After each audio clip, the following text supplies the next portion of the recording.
name's Sam Nyirenda, and I'm 26 years of age. Okay. How did you find out about your HIV status? Well, initially I suffered from tuberculosis. Then I had gone to the clinic, put on medications. Then later on I was advised to take a test, that is to go for a VCT, of which I did. And that's how I found out that I was HIV after the test. Okay, and what was your reaction to when you found out?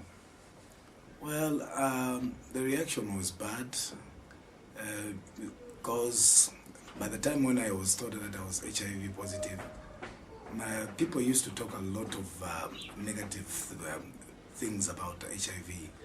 They used to say, once you know that you're HIV, that is the end of you. It's more like it's a death sentence, something like that. But I also received it in that way, that, oh, so I'm dying, so I'll not have any plans. I'm dying. I'll not have any plans. This is my end of my life. There's nothing that I can do in life. And I just isolated myself. That's how it was. Okay, and what was your friends and family's reaction when they found out? Well, for my family, they encouraged me. And one of them, my sister, who is a Christian, she helped me by giving me biblical scriptures and just encouraged me to say, no, it's not the end of you. And for my friends, some of my friends encouraged me as well to say, no, there are drugs in place, so if you just go for them, you'll be okay, and you can stay for a long time. Yeah, sure. Okay, then do you work, and what do you do? Well, I work for Africa Directions as a child mentor and a counselor for the kids. I work with the kids who are actually HIV positive, and I'm a counselor there. Okay. Sure. Your employers, are they aware of your HIV status? Of course, yes, because when they advertised for the job of a child mentor, they specifically wanted a person who was HIV positive to handle the kids who are on art. Okay, okay. And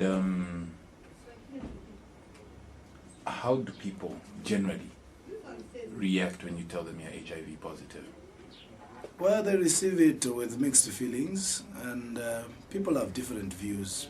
Others will help you, others will just talk negatives, and that's why sometimes it's not really good to just disclose anyhow to anyone, because very few people who just will encourage you, but many other times people talk bad about the HIV, and this is also which leads to the issue of stigma. Where now when they see you passing by the market, they start pointing at you. They say, I know that guy is dying, that guy, things like that. He's not going to live. Okay, so can you give me a specific example where you have been discriminated against because of your status? A specific example, I would say, some of the people that I live with in the community, there was one time when I was accessing drugs, because we access drugs through the clinic, and the problem is they have put a place, they have put a place specifically for HIV people to access drugs, and everyone who comes into the clinic knows that this department is for people who are on art. So when they see you there on the queue, they start talking here and there. And when you see them by the road, maybe just after having your drugs, after accessing your drugs, as you go along the roads, they begin to talk here and there. They see you, they point at you, things like that. Okay. And how does this make you feel? Well, at the moment, not much, but initially it used to be bad, because I'm now, at least, I've been educated in this issue. I've been educated in the area of HIV and AIDS, and I now understand how it is, because they say if you're not infected, you are actually affected.